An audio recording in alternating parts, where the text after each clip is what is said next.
University of Gujarat की तेज रफ्तार बस ने मोटरसाइकिल सवार को कुचल डाला। यूनिवर्सिटी की बस तेज रफ्तारी के बायस बेकाबू होकर खटाला फाटक के करीब वाक़े डिवाइडर पर चढ़ गई। सामने से आने वाला मोटरसाइकिल सवार टकराकर टायरों के नीचे आ गया। ड्राइवर बस छोड़कर फरार। तहकीकात जारी। गुजरात यूनिवर्सिटी की तेज रफ्तार बस बेकाबू होकर खटाला फाटक के करीब डिवाइडर से जा टकराई, जिसके नतीजा में मुखालफ सिम से आने वाला मोटरसाइकिल सवार नौजवान यूनिवर्सिटी की बस के नीचे आकर जाम बहक हो गया और ड्राइवर बस छोड़कर मौका से फरार हो गया। वाक़े की इत्तला मिलते ही इमदादी टीमें मौका पर पहुंच गईं।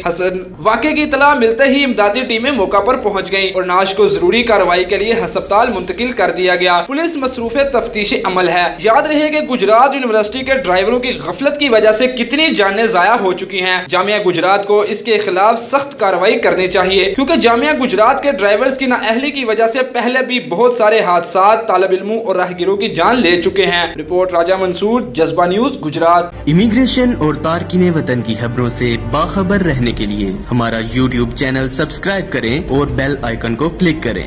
ग्रैंड सिटी खारियां, घर और प्लॉट आसान एक साथ। यही तो है हमारा परफेक्ट घर।